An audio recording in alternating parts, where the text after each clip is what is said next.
Roger Waters, the artist, the legend. Thank you so much for coming on the Empire Files and chatting with me. I'm so happy to be back again. Let's spin that. That's a bit better. God, it's almost been a year since we last spoke on here. Oh, Don't the years fly by? time is fake. I'm honestly Yeah, convinced time is fake. this is how see.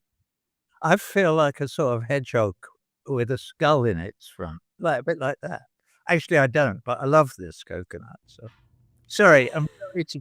I know you want to talk about important things, so I'll let you wax philosophy all day long, Roger. You just okay. say whatever you want, and I'll be here to receive it. I mean, I guess let's start with just your reaction to the landslide victory from Yeah, Trump. Were you expecting that? I thought it was no. In hindsight, I think it was super predictable. I didn't expect or not expect because I tried to pay no attention to the pretend election with Kamala and Donald, the two puppets not fighting it out in an arena that all of us wish we never ever had to see ever, because it diverts us from whatever potential we might have to express our love for our brothers and sisters in ways that are more meaningful than all that absolute arrant nonsense that we just watched. I was glad to see, though, Trump make a short speech. I saw it on Judging Freedom this morning, I think, or no, yesterday maybe. And they'd got 2 minutes of Trump saying that the war in Ukraine should stop now, this minute, and that they should have a cease. Of course, he doesn't mention what the end game might be, but always an immediate ceasefire is always good everywhere, whatever the situation is and wherever it is in the world. Yeah, it's fascinating that's just the term ceasefire has been somehow politicized. It's like this is actually a thing that's just a no-brainer. And why is it some sort of partisan trap? Why is it even deemed pro-Palestinian? I mean, it should just be stop the killing. Like, why are we even arguing Well, that? yeah, It, now we're talking about Palestine. I think yeah. Trump was talking about Ukraine. He wasn't talking about Palestine. He's made his position pretty clear on Palestine. Kill them all and build a golf course and a nice resort for Jewish people only, or tourists with a lot of money. And that's a much better plan for Gaza than the people whose land it is remaining crammed in there. Just kill them all. Trump's quite clear about that. He makes no bones about it. It feels like that's almost his second most important thing. First most important thing is that Donald Trump gets richer. That's the most pressing thing, him and his family get richer. But after that, it's kind of a toss-up between killing or removing all illegal immigrants. Who's going to do the work, Donald? They do all the work, those people who live on the outside of this black economy. And they get paid $7 an hour or 5 or however little anybody can get away with it. And they do all the work that we don't want to do. Who's going to do the work, Donald? If you clean, how many does he say? 20 million, 30 million illegal aliens out of the United States. I mean, it beggars belief. But anyway, as we know, this is all nonsense. It's all rhetoric. None of it will have any effect on making America a better country to live in or a better country to be part of. Well, that's what's so fascinating. I mean, that's what's so fascinating is that we've already had Donald Trump for 4 years. So there's no kind of question mark about what is he going to be like? Is he going to be an outsider? Is he going to fight the deep state? Is he going to fight the war machine? I mean, we already know exactly who he is, and we can see by his cabinet what the policies will be. He's been very transparent, but still, because of the abysmal, catastrophic failures of the Democratic Party in forming any sort of opposition, Donald Trump was able to seize on populist rhetoric, on anti-war rhetoric, and gather a large swath of disaffected voters who are voting against status quoism. Yeah, well, the status quo won't change. Whether it's Kamala Harris or Donald Trump makes absolutely or very, very little difference, I would suggest, except with the possible exception of foreign policy on Ukraine, which I just mentioned before.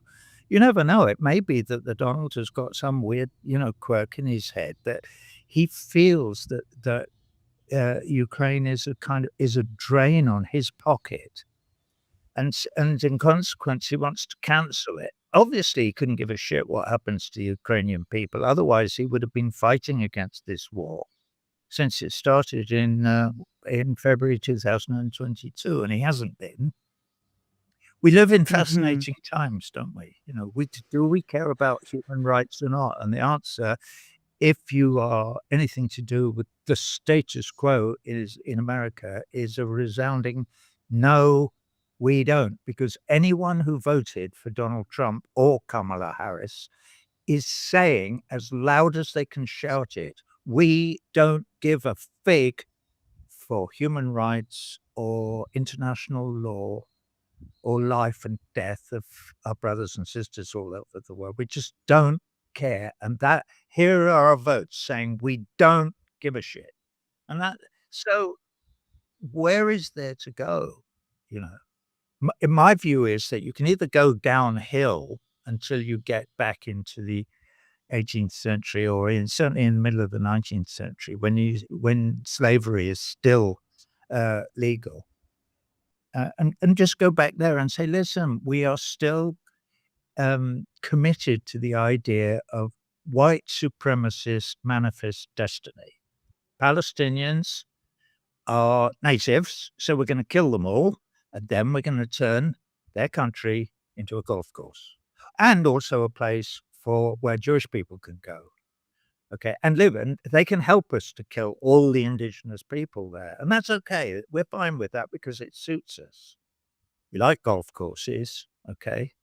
We don't like indigenous people. We've shown that for hundreds of years, and we're not gonna change. I mean, that's what's so paradoxical about just Democrats in general or liberalism. I mean, to have the audacity to talk about land acknowledgement and, before they're just signing off to just exterminate and ethnically cleanse indigenous people across the world. This violent conquest and colonization, it's happening real time, not in history books from hundreds of years ago. And so it just makes a mockery of even the pretense of international law. I mean, what the hell is going on here, Roger? Have you ever seen anything so cynical and disgusting? No, I haven't.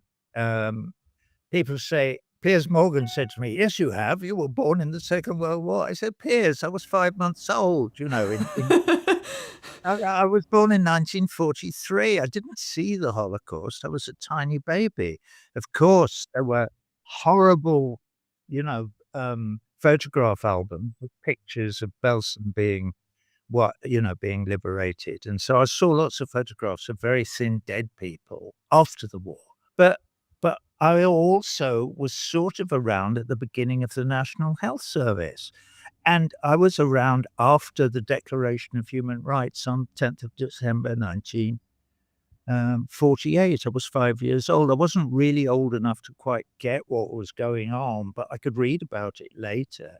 And it was a pretense by the leaders in the Western world and in the Eastern world, all right?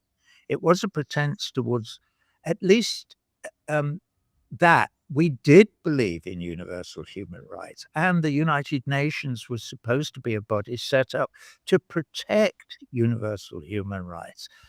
But we, the people, allowed ourselves to be inveigled into the acceptance of a veto in the most important committee in the United Nations, which is the Security Council. So the five original members, the five winners of World War II, the Russians, the Chinese, the English, the French, and the Americans, have a power of veto. So if there's anything in that supposedly democratic body that is the Security Council, anybody of those five who wants to vote against the majority of the 15-man Security Council, they can, and they don't have to explain it, and they don't have to support it with argument or with any kind of moral compass. They just say vetoed. They did it today. They vetoed a ceasefire. The Americans. There was a vote in the Security Council today for a ceasefire in Gaza, of all places. and there was one vote against, and guess who it was? It was the United States of America voted against it. I mean, this whole institution is just absolutely a The whole farce. country, If I'm the sorry, US it it's really the is. whole the United States of America has now come clean. That's the only good thing about what's happening now is Mhm. the mask is off. They've openly admitted it and said, "Yes, we are white supremacist, um, exceptionalist." I can't say the word dumb, something, something, something, something, but that's what we are, and we're not trying to hide it anymore. Alright, Right. and Right. Israel is our platform for no longer hiding the fact that we are the Nazis. We are who the Third Reich was in the Second World War. So Roger Waters and all you children who were born during the war or after the war, and everyone who's comes, get used to it. We never meant any of it.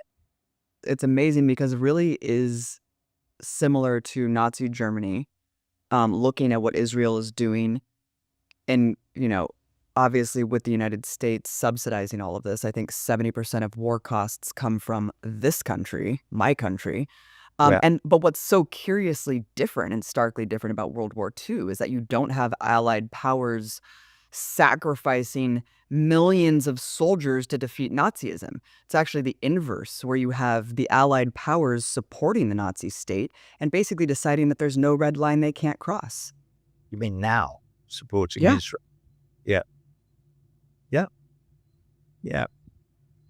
And and all of us, we have to this is why we all turn our phones on at some point during the day to watch you or Aaron Marte or, you know, Judge Napolitano on Judging Freeman or Ali Abumina, and or one of those alternative programs, one of our alternative programs, to try and hear the voice of reason so that we can say, well, we think we know what we should be doing, but how can we implement it? Because the Blinkens and Sullivans and Bidens, God bless him. Well, he has no power. He's wandering around with a head full of cottage cheese. But the ones who can still speak, are in a position where they are enjoying, in a narcissistic and vicious way, wielding that power, but to the good of no one. You think this is helping the people of America or the people of Israel? You think that the people of Israel can possibly survive? I mean, we know they're murdering the indigenous people in their thousands, not one by one, in their thousands every day. But imagine as well what it's doing to them. What do they think it's doing to them and their Right. children? And the survivability of this colonial project. It is just so counterintuitive to US imperialism, but then at the end of the day, when you're a hammer, every problem is a nail. And ultimately, US hegemony will be more dominant with whatever Israel fulfills, whether it's the regional war toppling Iran. I mean, let's not forget, remember that interview with Wesley Clark and Amy Goodman, where he said Dick Cheney came to him and said, "We're going to knock down 7 countries in 5 years." Yeah, And that was the plan all along. yeah. I do remember that moment. And there's maybe two of us who remember it. No, of course not. There are thousands of us who remember that, but we're only thousands. We might even only be hundreds who even noticed. Wesley, whatever his name was, that general, when he came Mhm. out, he told us that. And then we watched it all unfold in front of our eyes and we took no notice. People sent me to Coventry and have tried and kept me there because I didn't want the United States. For instance, Clinton wanted a no-fly zone. Do you remember when Obama Oh, was yeah. president in Syria? So she wanted to go to war in Syria for regime change. Hillary Clinton doesn't know anything about Syria. Nothing.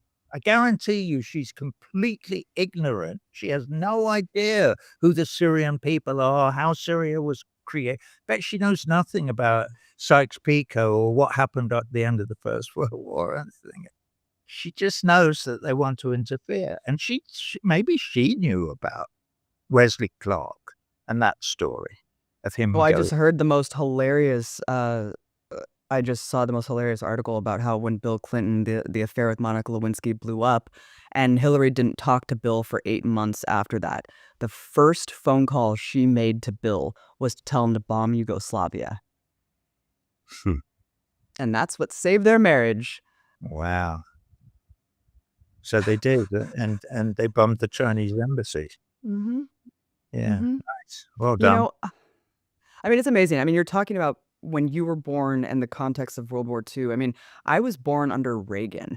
Very depressing looking, fast forward 40 years, Roger, and we're looking at this new government department that's going to be overseen by Vivek Ramaswamy, Elon Musk, who is a defense contractor also, which is just unbelievable. And they're basically taking the Javier Milei playbook where they're just going to do shock doctrine on steroids, like a new wave of deregulation and neoliberalism. I Yeah. mean, I am assuming that the Pentagon's not going to be part of these massive cuts because Elon's got to get his riches. Yeah, no, of course, they won't cut anything from the war budgets. Why would they do that? No, they won't do that. They've figured out that that's one of their absolute locked-in solid ways to steal from the poor and line their own pockets. We all know that. That's why so many people go through the revolving door, straight out of government, straight into the war industries. Because it's perfect. War is the perfect way to steal money from poor people and give it to Elon Musk and Jeff Bezos and Donald Trump. Working class white folk who think that Donald Trump is on their side. I feel sorry for them sometimes. And yeah, I can understand that. I can understand why they would vote for him because there's no alternative. Like Kamala Harris isn't an alternative. It's just another puppet, but she's going to follow all the same instructions for what they laughingly call the deep state. So yeah, who knows? It's kind of. I'm sure you find it difficult. I do. We get up in the. All I do now is I get up and I go, Roger, pull yourself together. Try and do one thing today that is positive. So appearing with you is a very, very good thing to do. Okay, because together we are part of the voice of the people. We are the people. And there are billions of us, and there are more of us than there are of them. So we are part of making the voice of the people, the voice for the voiceless, louder. So that's one good thing to do today. Just imagine no possessions. It's easy if you try, just imagine no countries, nothing to live or die for. Just the brotherhood of man. Just imagine sharing everything. Just imagine what that might feel like. Imagine the joy that is out there waiting to embrace us all if we stop murdering and pillaging and plundering our brothers and sisters and start talking to them and learning from them, like the lovely people in the New Zealand Parliament this morning doing the haka. Just imagine if we actually reorganized society to fulfill people's basic needs and we actually engaged in diplomacy Yeah, instead of bombs yeah, and death and destruction. I mean, the fact that Biden or whoever the hell is running the ship right now, Roger, seems hell bent on starting World War III before Trump even takes office with these new long range missiles and now just directly confronting Russia in Russian territory. I mean, what on earth is happening here? So, yeah, when who's Trump telling him to do says, that? I'm going to talk to Putin, that's not a bad thing. But the Democrats wanted to paint it like, how dare you? He's the new Hitler. And Yeah. and I'm sorry, but the majority of Americans watching that are saying, "Hey, I don't understand why we can't talk to people. Why is that a bad thing?" And you can't uncouple people's economic conditions here with foreign policy. That would be part of a step towards listening to the voice of reason. We what do we need more than anything else? We need to talk to one another, and we need to listen to the voice of reason. Okay. And they are absolutely sworn to and devoted to the idea of not talking to the other side because they like confrontation because it's good for business. their business, not your business. Yep. I promise you, if you are a working class white or blue collar worker and you voted for Trump, you will not be better off at the end of the coming 4 years than you were before. He will be. He's gonna He's be gonna lining make his pockets, billions, baby. and so Oh, will yeah, he. but I think it really comes down to, I know that foreign policy was downplayed. I know that the Gaza genocide was downplayed as a factor, as a driving factor with the election. But Roger, I really think you can't uncouple people's material conditions. Half of the people in this country are suffering. They're financially unstable. I mean, they are not secure financially. And then you just look at the periphery, the backdrop of the genocide, of subsidizing this proxy war in Ukraine. People understand that. They heard when Joe Biden said, you guys, you're going to have to pay a little bit more for gas because we have to keep funneling these weapons to Ukraine to stand up to Putin. What do you think the average worker who can't afford bread or groceries Yeah. thinks of when they hear Joe Biden saying they need to sacrifice at the pump to stand against Putin? So the question really for the people of the United States of America, particularly the working people of the United States of America, is how long are we going to go on buying this bullshit? Because they can all look at the cost of an egg or the cost of a bottle of milk or the cost of a slice of bread. And they can all, or the cost, as you say, of a gallon of gasoline. So they can all see that they used to sort of be able to get by back in the Mhm. 50s or the 60s, and even the 70s. They can't now. You can't live. There's no way you can get by. All you can do is get deeper in debt. St. Peter, don't you call me, because I can't go. I owe my soul to the company store. Actually, there's a lyric a bit like that in my song, The Bar. Yeah, the man put out his hand to help me, gave me credit at the company store. Had I looked into his eyes, it would come as no surprise that I can't make the payments anymore. No, it's no surprise.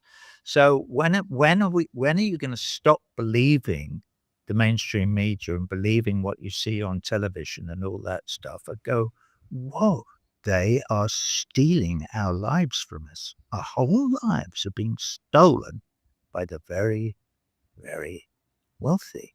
When are we gonna put our foot down and say, "Nada más?" Because we can.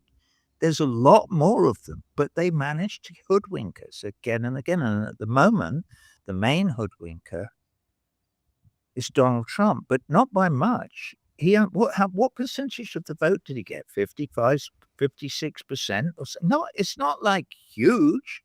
So the other half voted for somebody who's equally evil, Kamala Harris, just as evil, just as much a supporter of the great neocon mass that runs everything.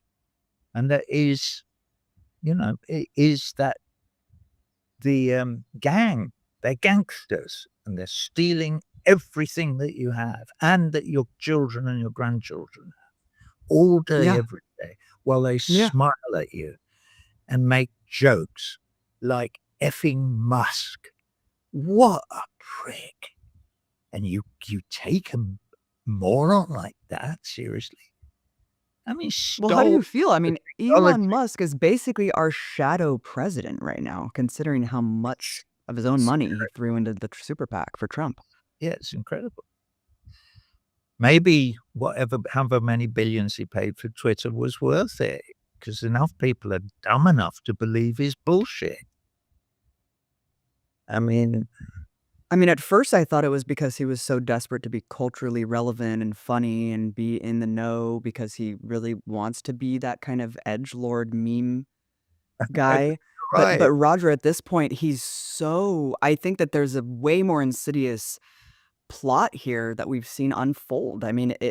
Coming to fruition right before our eyes. That lockdown on the narrative, buying the public square, Yeah, seizing one of the last bastions of free exchange and information that was supposed to be this egalitarian, yeah. diverse place that the internet originated as. So I think this whole um, folding in of the Joe Rogan audience, the Alex Jones audience, Fox News, and a space like Twitter cannot be understated with that power. When you're making a Big Tent and everyone's in it, that's right of center. I mean, it's the opposite of what liberals have done. Yeah. Well, they're monopolies. I mean, Joe Rogan, bless him. I actually did his show once, and I rather liked Mm-hmm. it. And we had a game of pool, and he made every impression on me of being kind, not stupid, and being almost a good old boy, and whatever. But he sold out to Spotify. I mean, literally.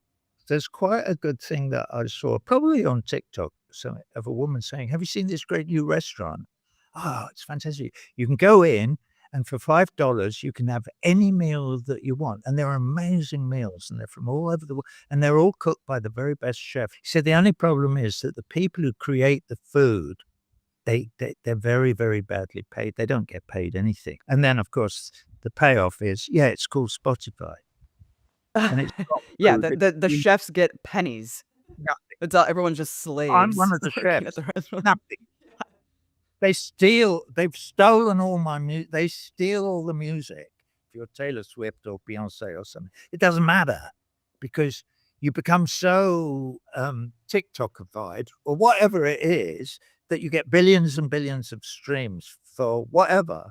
But, I mean, I know people who started bands and things, and they made a couple of albums, and they sold a few, and they used to make a living. Now they get a royalty check for 40 cents. Oh my god. I mean, it just Nothing. reminds me of Yeah. I hate to bring up the Democrats again, but you brought up Beyonce, and the most tone deaf strategy, I mean, to really be robbing poor and working class people to try to line your pockets to feed this dog and pony show of electoral politics, these multi-billion-dollar federal election cycles, while you are paying Beyonce, what, $5,000 a minute? I mean, that's highway robbery. And you're giving people's hard-earned wages to Beyonce? Like, I was shocked when I heard that because I was like, I thought Beyonce was just endorsing you because she was a Democrat. Like, I didn't realize you guys were actually paying her $1 million or whatever to speak at your rally. It's pathetic. Well, she and Jay-Z have always, they've never tried to hide it. They've always just said, "We don't give a fuck about anything. We just want money, and that's all we're interested in. If a bit of fame goes along with it, great, but basically we'd do anything, anything." They don't matter to me. What matters to me is my brothers and sisters in Palestine and their children being murdered by these swine, by Kamala Harris and Donald. I really need to talk about this next person. I have been a fan of Radiohead my whole life. I have never really criticized them openly, even though I had my qualms with their stance on Palestine for a while. I can't hold back any longer, Roger, Okay. after seeing what Tom York did on stage back in October. This is a year into the genocide. He's Yeah. going on stage for his encore of Karma Police, and a pro-Palestine demonstrator yells out something in the audience, and his reaction was so belligerent. Come up here and say that, right here. Come on. Come on. And say what you want to say. Don't stand there like a coward. Come here and say it.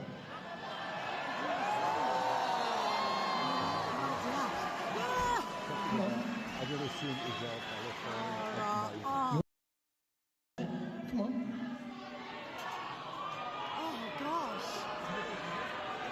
Okay, you do. See you later then.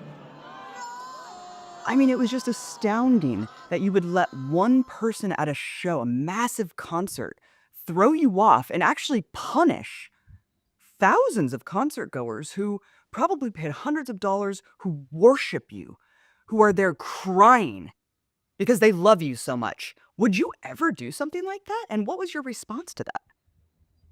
Well, I confess I wasn't surprised because, as you may or may not know, I've had run-ins. I had quite a good exchange of emails with Tom York, which it's from a few years ago when I wrote to Tom York and made the case for, observing the picket line. and observing the cultural boycott and not going when they were going to go a few years ago to go and play, which they did, and they went and played in Tel Aviv. Mhm. And he sent me back a slightly snide kind of answer, trying to be funny and clever and whatever. And so I wrote a reply, but I showed it to somebody who knows it, and they said, "Don't send that. That'll go way over his head, and also it'll upset him because you're suggesting that it might be the wrong thing to do to cross the picket line, and that he's wrong and you're right about something. And there's no way you need to put on kid gloves and blah blah blah blah." So I did. I wrote him a sort of email that went, "I'm sorry if you thought I was being confrontational and blah blah blah blah blah." Right. And he wrote back and he said, "Normally, people on the other side of an argument at least have the decency or the grace or the something to have a conversation." So then I wrote him back and I said, "Tom, the people in BDS would love to have been trying to have a conversation with you for months, and so have I, and we would love to have a conversation at some time. So when you say that they won't have a conversation, that they just throw shit at you from far away, that is not true. It's a porky pie, my son. People have been trying to talk to you, and you will not speak to any of it." Anyway, the exchange goes on quite a long time, Yeah. but it Well, just how did it shows end? that the guy's a complete prick, and he is, obviously, but I think he's damaged. He's very damaged. He's obviously very, very deeply insecure. He's obviously thinks he's very bright, but he's not. So he can't listen to the voice of it. So he can't actually have a conversation. That's why he then did an interview with Rolling Stone where he accused me and Ken Loach, the great British film director, and Brian Eno of being cowards. For what? I don't know. You'll have to look at the exchange to figure out. Okay, now you have to send it to Cowardly, me. it says BDS, and anybody who has anything to do with BDS is cowardly and shameful. Oh. Oh, okay. See, this is amazing. I love when people twist and invert reality because Johnny Greenwood, he's married to an Israeli Yeah. artist. They Yes. performed in Tel Aviv earlier this year. Actually, no, Johnny Greenwood performed in Tel Aviv this year. You mentioned 2016 Radiohead performed. I Yeah. guess at this point, I thought that they would be a little bit more sympathetic because we're witnessing a genocide and the full extermination and ethnic cleansing of northern Gaza. But I guess that was too much to hope for, Roger, because to your point, actually accusing people who support BDS of being cowardly, Johnny Greenwood issued this bizarre, frankly bizarre statement back in June where he Yeah. said it's unprogressive actually to support BDS, to actually urge artists to not work with each other. That's very unprogressive, Roger. And so no art is as important as stopping the death and suffering around us. How could it be? But doing nothing seems a worse option. So, Roger, what does he say in solution to doing nothing? He says silencing Israeli artists for being born Jewish in Israel doesn't seem like a way to reach an understanding between the two sides of this apparently endless conflict. Yeah, well, it's just So, bullshit, isn't it? It's complete bullshit. Obviously, there is no argument to be made. There is the oppressed and the oppressor. The oppressed are the indigenous people of Palestine. The oppressor are the settler colonial visitors from North America and North Europe. That's one thing. Okay. The oppressed are murdering. The oppressors are murdering all the oppressed people so they can steal their furniture and their houses and their olive trees and their hills and their streams and their water and their land and their birthright. There is nothing difficult to understand. It is not a conflict. It is a genocide, Tom and Johnny, and you are supporting it. I'm so happy to see the supporters of Celtic Football Club are still running their campaigns to support Palestine. They've been there as long as I have. I love you, you Celtic supporters. We must ban Israel from all international soccer at club level and international level. We must ban them from Eurovision. They should never have been in Eurovision anyway. Israel isn't in Europe. What is all that about? That's complete nonsense. But Israel must be banned. It has to be it has to be sent to Coventry. It is a rogue state, and it is a murderous, genocidal rogue state. This is nothing against Jews. I've got nothing against Judaism. I have nothing against Jewish people at all.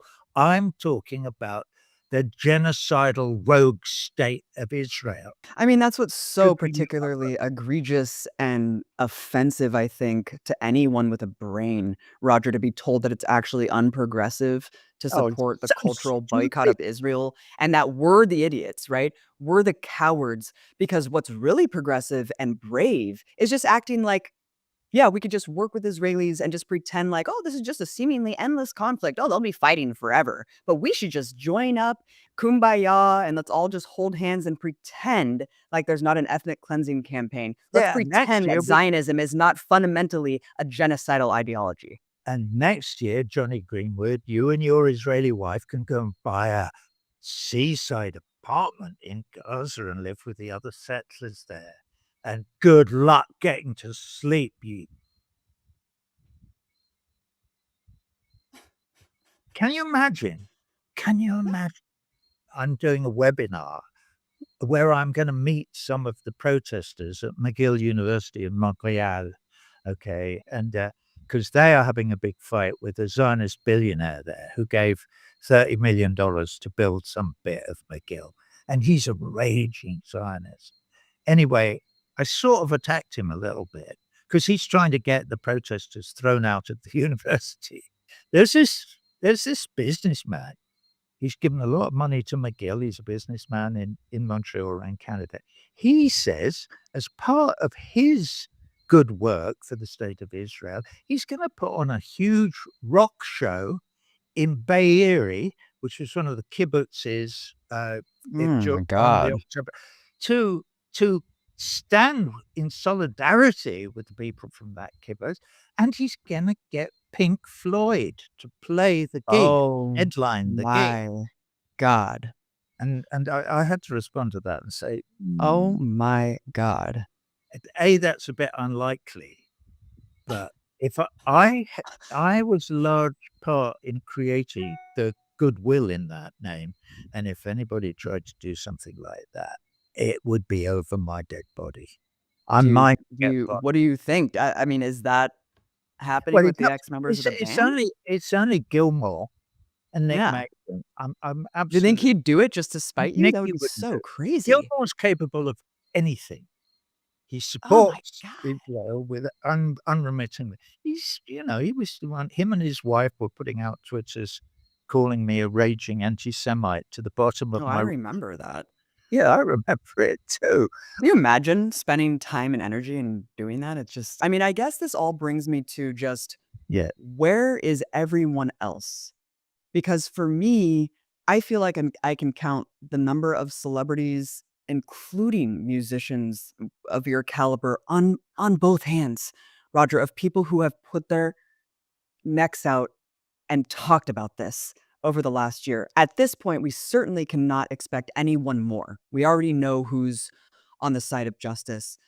Why I am so disappointed. I mean, that's an understatement. I feel like I have just lost the last shred of respect that I've had for people that I admired my whole life. I don't even know how to move forward from here after what we've witnessed and the silence. I don't know. I can't really answer that. I don't want to start naming names. And Mhm. We uh, know. We know who we're talking about. yeah, we do. But uh, I can only speak for myself, and I know it sounds like a cop out, but it really isn't. I try and make certain that every day I do something, and I'll remember that to stand by silent and indifferent is the greatest crime of all, and I believe that. And I will waste my breath trying to convince people that they should not do that. But that is really just I try and speak with what I call the voice of reason, and it may be an act of faith, but I actually believe that there is a moral compass and that there is a difference between right and wrong. And sometimes it's not always incredibly easy to delineate right from wrong. But in the case of the genocide of the Palestinian people, it's so glaringly obvious that you don't even have to think about it. And if you even allow for the possibility that there's a moral compass that we all should pay respect to, then you have to you cannot be complicit in the genocide of the Palestinian or any genocide. You can't. It's wrong. There is right and there is wrong. And to do what you and I are doing is right, and to not do what you and I are doing is wrong. And that's all there is, Johnny Greenwood and Tom effing York and David Gilmour. That's all there is to it. You're wrong. You're doing the wrong thing. How you sleep at night, I will never know. How you can sleep knowing that they're burning babies and killing them with sniper rifles, shooting them in the head, and feeling good about it because they feel that they're part of some biblical prophecy. How do you sleep, guys? I don't know. So there is a moral compass. Dr. West is right, and so is Jill Steen. Okay. So, and we know it. Abby and I know that. And billions of us know it. Some people in the world, it's part of their religion. I was beginning to read the works of Confucius the other day, and Confucius is quite clear about it. So is Buddha, quite clear about it. They know that this is wrong, and they say so unequivocally over and over again in their writings. Actually, weirdly enough, so did Jesus Christ. The Bible's a bit weird because it's got all that weird stuff about Yahweh in it and slaughtering your own children. So to make sure God knows that you love him more than you love your children. No, that doesn't cut the mustard. That's a terrible religion. God was a vengeful, genocidal maniac. Yeah. But And there the was sad also doctrine good we make teachings about don't Yeah. harm your neighbor and your Exactly. brothers. Yeah. That's exactly right. So some of it makes sense. Some of it lies within the same realm of the kind of reason that I would like you to listen to the voice of. It's the voice of reason that we must pay attention to, and you will not hear it in the corridors of power in Washington, D.C. or Westminster at all, ever. Unless it's Tony Wedgwood Kent standing up in Parliament like he did last week, saying exactly what I'm saying now. But he's one man out of 600. So who knows where we go from here? Maybe the voice of reason, Abby, will spread through alternative media, which is what this is. That is my hope. That is what I hope. And if I thought prayer did any good, I would pray for it too. I am an atheist, as you know, and I'm sure most people would know that now. So I'm not given really very much to prayer. But boy, I pray the voice of reason is heard and that we, the people, accept the idea of a moral compass. And that would mean that we have to observe the 30 articles of the Universal Declaration of Human Rights from the 10th of December in Paris in 1948. Well, thank God we have you as the voice of reason shouting from the rooftops, Roger. We can always count on you, your incredible sold-out concerts. I recommend anyone who has not gone to a live show of Roger Waters, you're missing out, baby. You got to get tickets, go see him play. Are you going on tour soon? No. But you're taking a big, long-needed break. No, but yeah, there's life in the old dog. But I did the last one was 22 and 23, the whole 2 years long. So 24, I've sort of taken a break. I'm making a new record. Will I ever go to a long rock and roll tour? I've no idea. I think I've got some gigs left in me. So I hope so because I do love it. I love my audience, and I love the whole thing of playing music. It is kind of addictive. Anybody who's ever started a garage band and spent hours and hours with a few mates playing songs and figuring out, and for a tiny, tiny, tiny, very privileged view, the stars fall in the right direction and you get a chance to do it for a living. And that happened to me. And I'm so grateful for the opportunities that I've had. And I found that I discovered a voice during that journey, this poor pilgrim's journey. I discovered a voice, and I've inherited part of the voice of reason. So I'm going to go on singing with the choir for as long as I have a breath in my body.